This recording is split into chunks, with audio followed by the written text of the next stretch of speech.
Good day, students. Thank you for joining me again as we continue in this series of completing your SBA portfolio.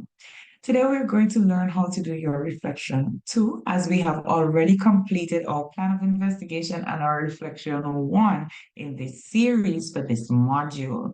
So I'm going to go ahead and share my screen again as we continue looking at the sample SBA chosen on here. If you remember, we would have been at this stage for our reflection 1, and we are going to scroll down to our reflection 2. As explained, your reflection 2 is a critical analysis. I repeat, it is a critical analysis of your chosen artifacts. So a critical analysis is simply a form of critical analytical writing or observation where you look at any form of communication and you extract information such as the craft that the author or the composer or the creator used, and how were these techniques and devices and structure and form helpful in impacting the audience based on the purpose for which the item was written. So if you're confused about all of that, just think about English B. What do we do in English B?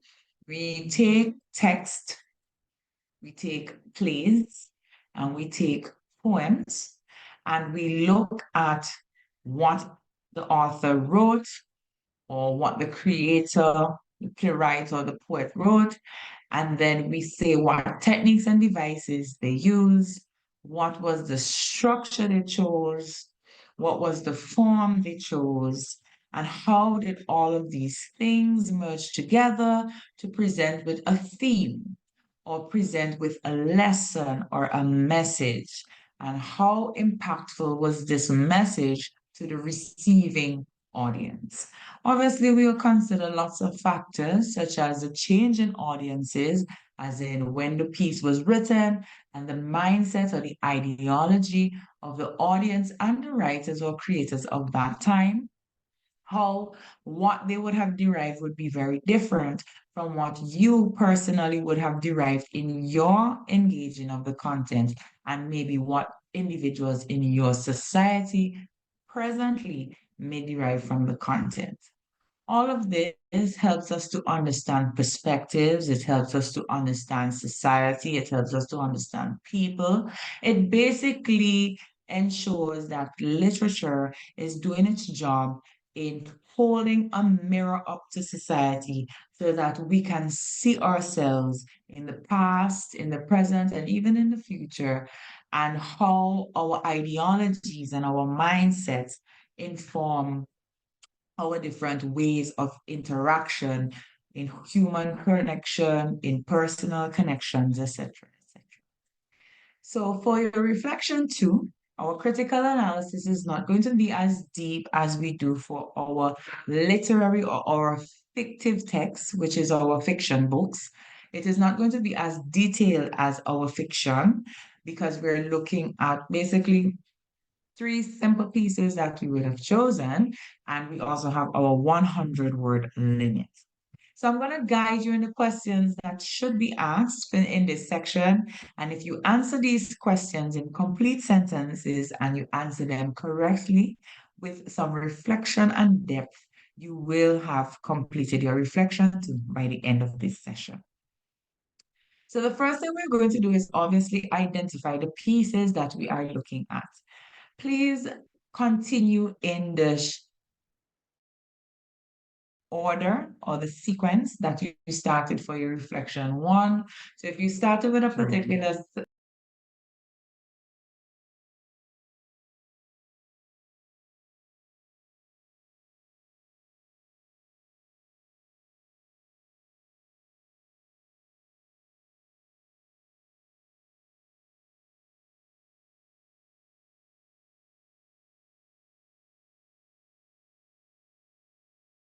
I am experiencing some technical difficulty into the internet.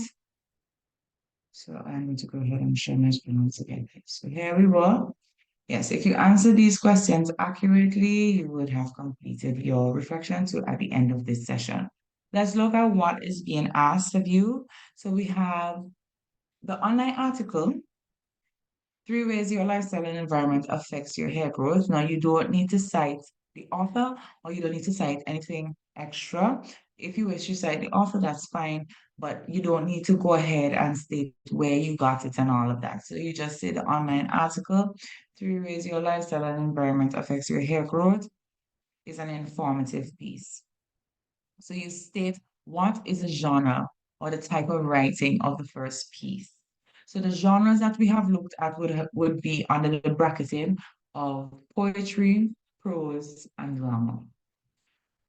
Anything that is written in paragraph form, we know it is prose. Anything that is written in stanza form, we know it's a poem.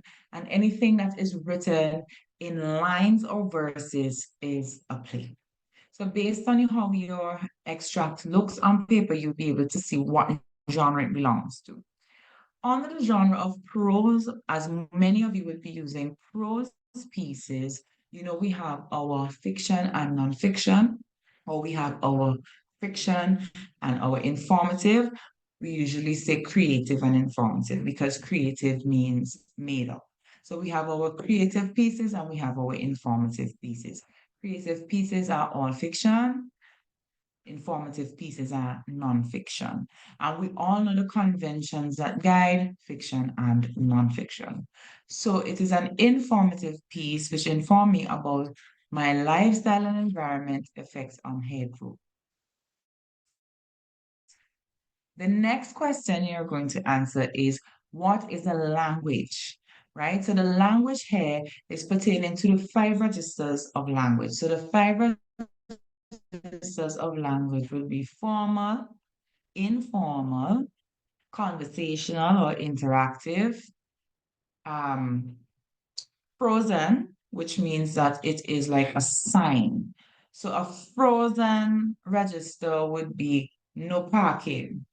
It does not have an addresser or an addressee. It is simply frozen. So we have frozen register. And last but not least, we have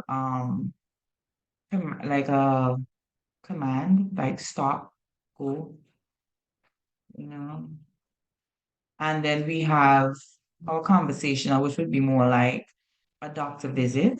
So that would be conversational or interrogative. So there will be questions and there'll be answers. A panel discussion, a transcript from a panel discussion will be both informative and conversational. So you're looking at the registers. If you're just looking at a written essay, then that would be formal, right? So a written essay that was written for informative purposes, that is not between friends or is not for individuals who are social, etc., will be um, formal register. So we have the language used was formal, technical and scientific words were used, right? So you look at the register and then you look at the language. The language could be fun, flirtatious, serious, fearful, etc. The tone, come for the kisking. Now go outside and wait for that. Thank you. Sorry, I'm very sorry about that. And I'm not going to restart the recording, so please bear with me because I have not extracted it. Yes. Let me recalculate. Okay, so the language that was used was formal, technical, and scientific. The tone. When we're talking about tone in language, it simply means how the thing is said, right? So the tone on the register can be formal, but the tone can be humorous, etc., etc. In this case, the tone was concerned. So the writer was concerned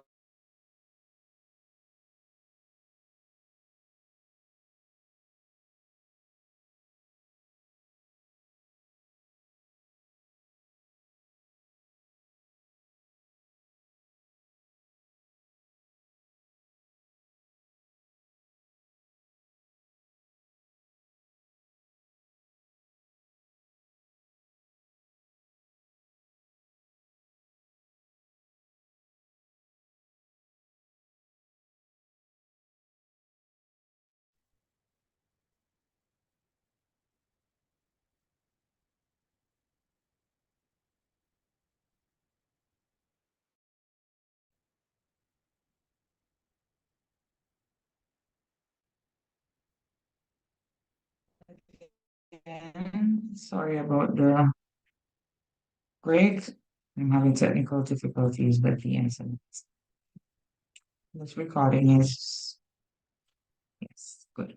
So just to recap, the questions are, what is the genre?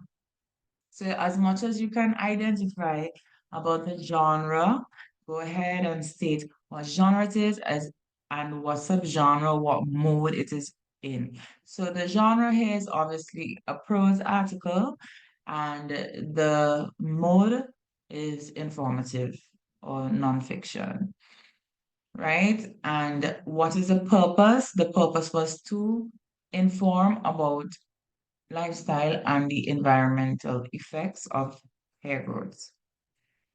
What was the language or the register that was used? So the language that was used, the register was formal. The language that was used was very technical and scientific. The language can be colloquial, it can be slang, it can be modern, it can be um, provocative, it can be political, it can be anything. Okay? The tone would obviously be the way in which the person conveyed the information. So somebody can be ridiculing, as in they can be making fun, they can be humorous, they can be lighthearted, and they can be uh, concerned. And then the last thing is what techniques or devices that you can see based on the content. So when we were doing essay writing, all of the essays that we had conventions. All of the essays had certain things that are expected to be involved. When we did expository, you were expecting to see certain structures like factual data, comparisons, introductory paragraphs, thesis statements, you saw concluding paragraphs, you saw data, you saw research. There was so many different structures that were involved in the different types of writing.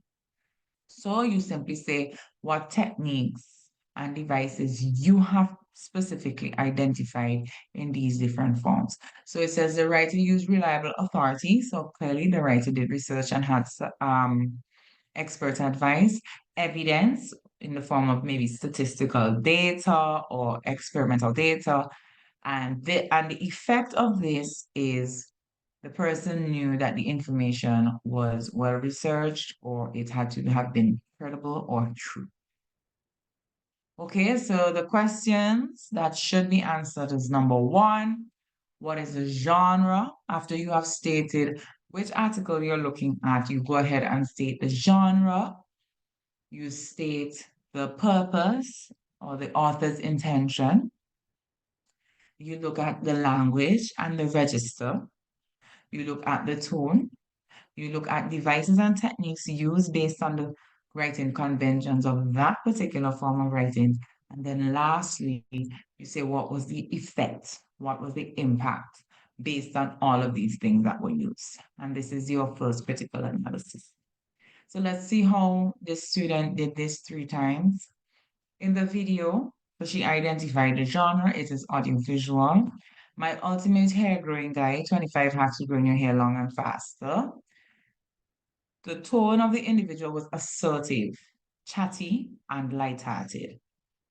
The language used was informal, and obviously it's informal because it was conversational. Although it was not a conversation with two individuals, much like I'm speaking to you, and I'm expecting you to have some sort of mental input or some sort of mental um, understanding as we go along and we flow. It's sort of conversational in a video like that. So that's why this YouTube video, the language was informal and the individual used repletion and hyperboles to get across their points, right? So I think maybe this could have been repetition and hyperboles to get across the point. So repetition was used, hyperboles is obviously exaggeration. Use of evidence and appeal to reason was used, which was convincing to me.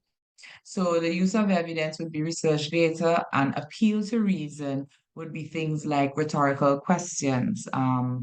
It would be things like different critical thinking prompts like as you know, these are certain things that they will say to suggest that you're smart and knowledgeable. So as you know, so they are appealing to your sense of reason. And that is why that individual noted that technique. So this was more like a persuasive piece. I would have included persuasive video because clearly the individual is trying to persuade. This student did not state what was the intention and purpose of this author of the video or the creator of this video, but based on Ultimate Hair Growing Guide 25 hacks to grow longer hair, it's basically persuading you to use these hacks. So it was persuasive and the tone was assertive, chatty, and lighthearted. The language was informal and the individual used repetition, which is a persuasive technique, hyperbole, which is another persuasive technique, and the use of evidence and appeal to reason, which are all persuasive techniques. And what was the effect? It was convincing. There you go with your second critical analysis. And finally, we have the book, How to Make Your Hair Grow Faster, is an informative piece, and the author used informal language, right? So in this book, apparently the book is informal. The use of evidence and reliable authority made me believe that the information was true, okay? And the writer also used hyperboles to emphasize a point. So again, as you can see, she briefly stated what was the intention of the author. She stated language, tone, and register that was used, as well as the genres of the pieces. The first paragraph, and in this one, is the most succinct and most accurate. Clearly, the individual answered all the questions for this, but then she eventually skipped out information for this piece and was too brief in her explanation for this piece, but it could have been a word limit issue because, again, you have to be very skillful on how you present the information, that your sentences are not run on and they're not lengthy, but yet they are concise and they have the information that is being asked for. So I would take this first paragraph as my ultimate guide, and I will try to compress my information so as to meet the 100 word limit, the 100 word count. This is your reflection too. Like I said, this would be your critical analysis section, and you will complete this in the same sequence as was presented. Thank you so much for viewing this video. And if you continue to follow along in these short but yet informative pieces, by the end of each section, you should be able to complete that section on your own. Upload it on Google Classroom and continue to work assiduously towards our grade 1 for English is CSEC. I'm very proud of the progress that we have made, and we are almost there.